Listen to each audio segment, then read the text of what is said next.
Louvado seja nosso Senhor Jesus Cristo. Meus queridos irmãos e irmãs da nossa comunidade, aqui da Fazenda Crixás, do nosso acampamento Dom Tomás, é a segunda missa deste ano, que nós, aliás, a primeira deste ano, a outra foi no Natal, a primeira nesta terra, e hoje nós estamos celebrando pela segunda vez aqui a primeira missa deste ano novo. Desde o Natal até hoje, vocês estão na peleja. Talvez vocês não percebam, mas de lá para cá eu já vi muita mudança aqui. Os barracos levantados, alguém já plantando as coisas aqui nos quintais e a nossa plenária aqui bem arrumadinha. Deus abençoa muito vocês. Nós estamos começando uma nova etapa depois destes quase 10 anos de luta de vocês para conseguir a terra. Agora é lutar para que o edital seja proclamado e para que haja a divisão dos PA, dos lotes do povo. E hoje, 21 de janeiro, é um dia bonito, depois de São Sebastião, que nós celebramos ontem. Hoje nós lembramos Santa Inês, mártir dos primeiros séculos da Igreja. Esta santa, que foi martirizada aos 16 anos, ela é uma santa romana. Quando ela foi posta diante da alternativa entre Cristo e a vida terrena, ela optou por Jesus e por isso foi morta, né? Terrivelmente martirizada. Sem nenhum obstáculo, Santa Inês escolheu estar com Deus. E a história do seu martírio, ela vai ganhando grande popularidade a partir do Papa Damaso I, no ano 384. O Papa já falou dela, depois Santo Ambrósio, Prudêncio e outros autores antigos, e já no ano 354 já constava no martiriológico da Igreja a história de Santa Inês. Quem é Santa Inês? Uma menina, 16 anos, que nós podemos compará-la hoje com a leitura que nós tivemos do primeiro livro de Samuel, o pequeno Davi contra o grande gigante Golias. Quem venceu foi o imperador, o Golias, o grande? Não, foi Santa Inês, porque o nome dela permanece.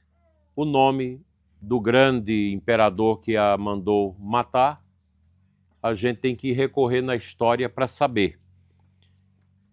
Quando ela tomba morta, derramando o seu sangue, ali havia uma vitória do bem contra o mal.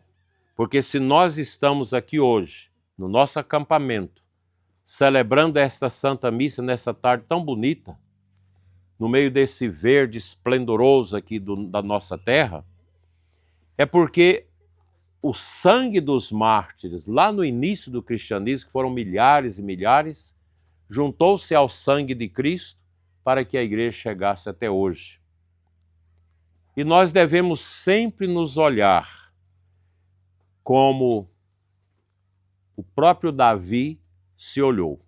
Eu sou pequeno, ele é grande, o inimigo, mas o meu Deus é maior.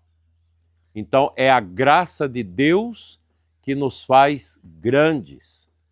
É com a graça de Deus que nós vencemos os grandes desafios da nossa vida. A vida de vocês nesses quase 10 anos é uma vida de desafio, de doenças, de mortes, de sofrimentos, de desespero, de esperança. Nós vivemos isso durante esse tempo. Nesses 6 anos que eu estou vindo aqui com vocês todos os meses, a gente sabe da canseira, das dores, dos sofrimentos de todos. Mas vocês que é essa pequena parcela dos que têm fé, porque é muita gente no acampamento, mas é pouca gente que tem fé. Vocês estão aqui para escutar o bispo, para rezar. Isso é coisa de Deus. Porque nós queremos, como Santa Inês, testemunhar que nós vivemos também pela fé. Nós queremos, como o rei Davi, menino ainda tão pequeno, que matou o grande inimigo dele, Golias, nós queremos enfrentar. E vocês precisam ter essa consciência de que quando nós estamos na luz de Deus, quando você joga a semente na terra, ela brota. Quando você cria uma galinha, um porco, uma coisa com amor, com dedicação, com fé, tudo prospera. Por isso que nós cremos, desde o dia 25 de dezembro, quando celebramos pela primeira vez aqui na Terra Definitiva, que nós esperamos que em breve seja tudo homologado, para que vocês possam começar a trabalhar, que aqui é o lugar que Deus tem para vocês grandes obras. Grandes obras. O que é preciso, gente? Coração humilde. O que eu falei para vocês no mês passado. Nós precisamos ter o coração humilde. Mas como eu vou ter o coração humilde? Primeiro, pensar sempre na cruz de Cristo. A cruz de Cristo é o maior sinal de humildade. Deus desceu do céu, veio morar conosco, andar na poeira conosco, no barro conosco, nas dores, nas alegrias, em tudo. E na cruz ele deu para nós esse grande sinal, esse grande amor por nós. Cristo é a humildade de Deus Pai. E a humildade, gente, ela cabe em todo lugar. Quando nós não temos humildade, nós não crescemos na fé. Santa Inês foi humilde e o rei Davi também. Golias confiava o quê? Na sua grande espada, e era um homem zarrão, imenso. Era quase um monstro do tamanho que era esse homem. Mas o rei Davi olhava para ele lá do outro lado da grota e brigava com ele de cá e ele de lá. E o rei Davi confiou apenas na grandeza de Deus, não na grandeza daquele homem. É o que nós vamos viver aqui. Para isso, gente, nós precisamos da cura. Todos nós precisamos. Senhor, me cura daquilo que me impede de ser uma pessoa humilde. E a humildade precisa estar lá dentro da barraca de vocês, no convívio de vocês, nas reuniões de vocês. Vocês são católicos, que têm Jesus no coração e que vão crescer muito agora com a nossa comunidade aqui, sob o olhar de Nossa Senhora Aparecida. Vocês precisam ser firmes, mas humildes. Portanto, nas reuniões, não fica agredindo uns aos outros, não. Ninguém fica procurando o seu interesse. Procure o interesse de todos. O interesse da comunidade.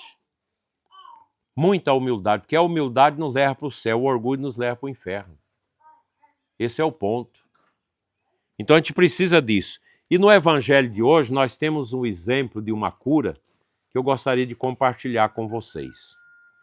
Aqui Jesus cura um homem da mão seca. Se vocês me perguntar, você conhece alguém com a mão seca? Eu conheci um homem, ele ainda é vivo. Ele tem a mão seca. Seca mesmo. Tanto que ele não pega na mão de ninguém, porque a mão é seca, enginhada, é uma jaspa, dura, e ele cumprimenta as pessoas com a mão esquerda. E a gente sente que ele tem acanho por causa daquela doença. Todas as vezes que eu encontrei esse homem, ele mora longe daqui, sempre eu lembrava dessa cena.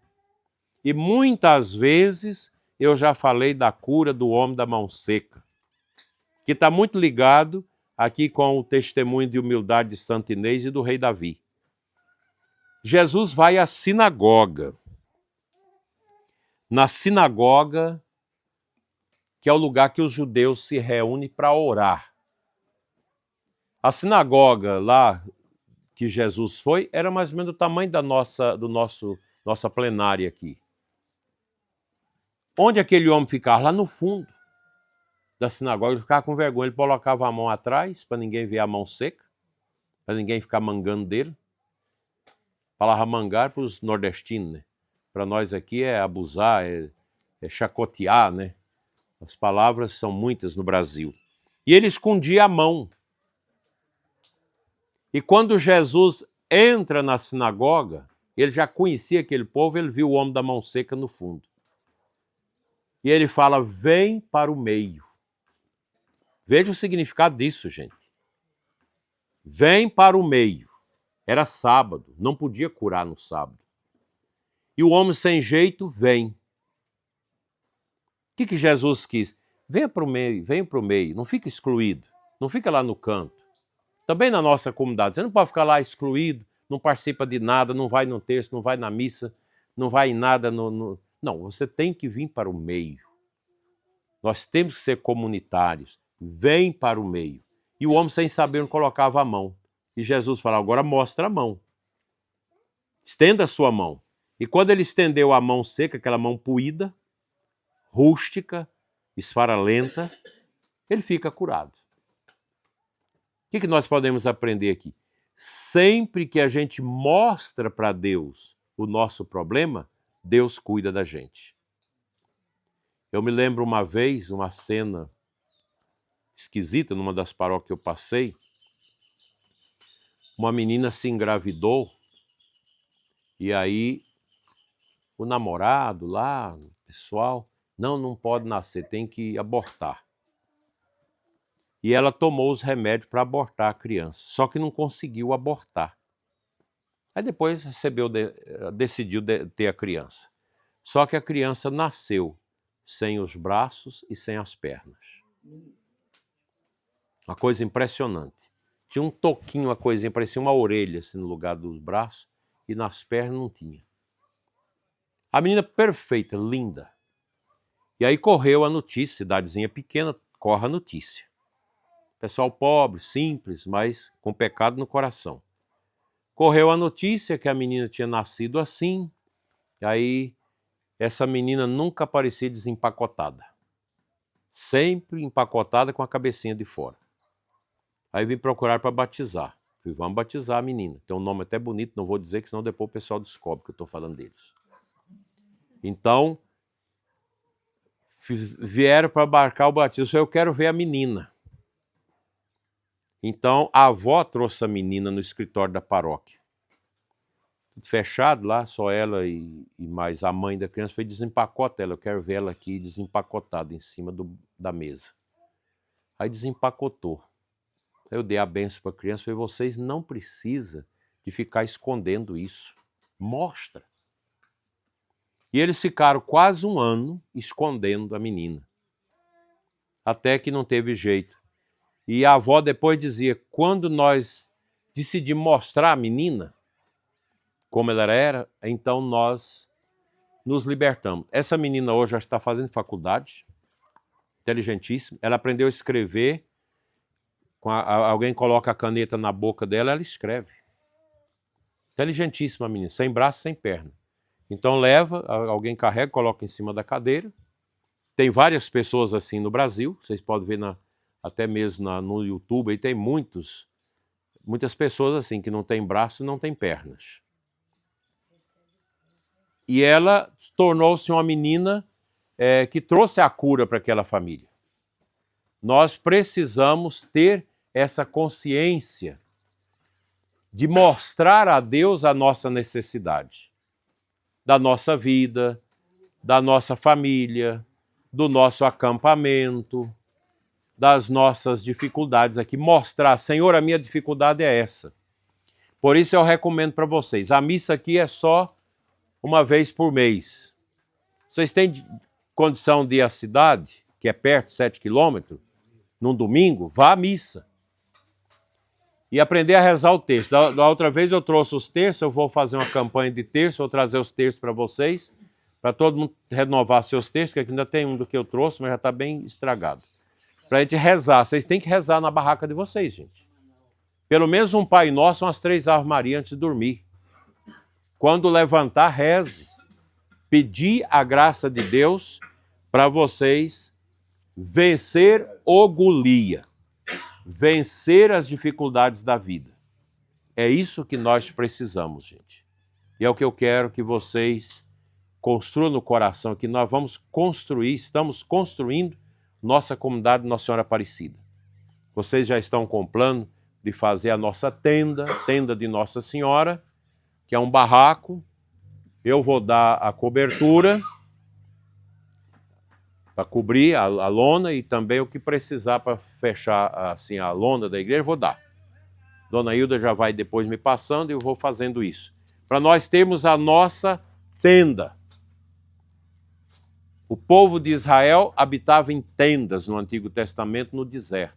E aqui nós vamos habitar essa tenda até o dia que nós começarmos a dar as primeiras enxadãozadas no chão para fincar os esteios da nossa igreja dedicada a Nossa Senhora Aparecida, com a liberação do INCRA, essa coisa toda. Aqui será uma comunidade viva de Nossa Senhora Aparecida, onde Nossa Senhora vai nos ensinar as virtudes de Santo Inês e as virtudes do rei Davi e a coragem do homem da mão seca de mostrar o seu problema. Vamos organizar a vida de vocês. Os que podem casar na igreja vão ser todos casados na igreja. Os que não são batizados, nós vamos batizar. Aqui vai ser uma comunidade que daqui a alguns tempos vai ter quem toca na missa. Não precisa da irmã vir tocar, vocês vai ter alguém que vai tocar. Tudo isso é obra de Deus e o Espírito Santo vai tocando. Vocês creem ou não creem nisso? Só 3 pessoas que falou? Crê ou não crê? Sim. Isso, todo mundo tem que crer juntos. Porque nós somos a comunidade Nossa Senhora Aparecida. Sempre tem isso na cabeça. Nós somos a comunidade Nossa Senhora Aparecida da Fazenda Crixás, aqui do assentamento Dom Tomás. Essa é a nossa identidade, que a gente vai carregar até quando Jesus voltar. Deus seja louvado pela vida de vocês. Coragem, nós estamos juntos na fé, buscando sempre a nossa alegria em Cristo, nosso Senhor. Assim seja. Amém. E viva Nossa Senhora Aparecida!